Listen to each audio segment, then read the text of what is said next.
Thank you, Mr. Chairman, and thank you to all of our chairpersons today for convening this very important hearing.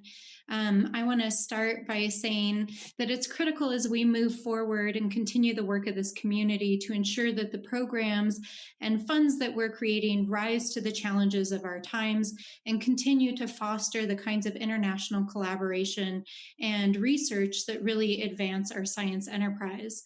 Open data, international collaboration, multicultural exchange, and diversity in STEM are all essential ingredients to innovation in our science and technology enterprise and the social and economic well-being of our country and of our planet. In fostering these exchanges, it's paramount that we do not open our institutions to foreign influences and malign forces and continue to protect the safety and security of our communities. But we must also ensure that these security measures do not lead to unintended consequences that unnecessarily hamper international collaborations and lead to racial profiling and discrimination. My home state of New Mexico is a science and technology powerhouse and home to numerous federally funded research institutions, including 2 national laboratories, several Air Force research laboratories, and 2 public R1 research universities. These institutions and the researchers who make them up come from across the country and across the planet and are the cornerstones of our communities. The University of New Mexico and New Mexico State educate a diverse and talented student body and attract researchers from across the planet who produce critical research that enriches our nation and our competitiveness. And in fact, just this last month, our president recognized New Mexico's research leadership by naming NMSU's Dr. Dan Arvizu, who's a friend to this committee, to the President's Council of Advisors on Science and Technology.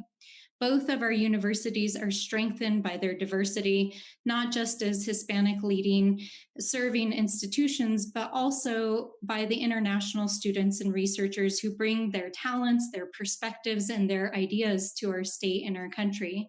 The majority of these students and many of these researchers stay in the US after completing their time and continue to contribute to research advances and, of course, to the cultural fabric of our communities.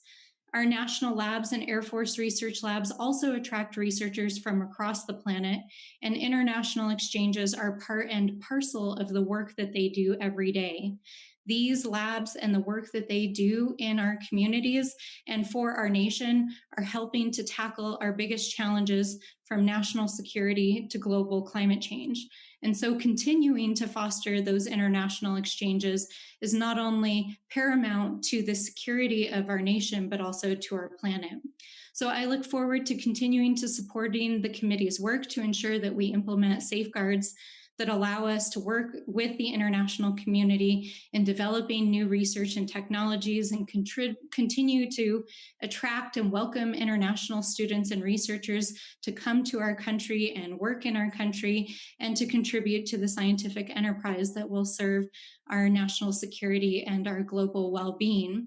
So with all of that in mind, and especially because our universities are oftentimes strapped by having challenges to access resources, I want to ask Dr. Zuber a question about university security. For smaller universities or those with less resources, in your opinion, what does the risk landscape look like, and are universities equipped to defend themselves, and how is the federal government helping to strengthen collaboration between universities to address these threats?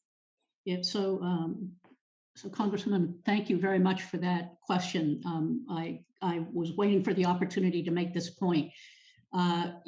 Making the most of research in the U.S. means getting everybody involved, and there are many, many, many institutions that are capable of participating in the research enterprise, and we need them all fully locked in.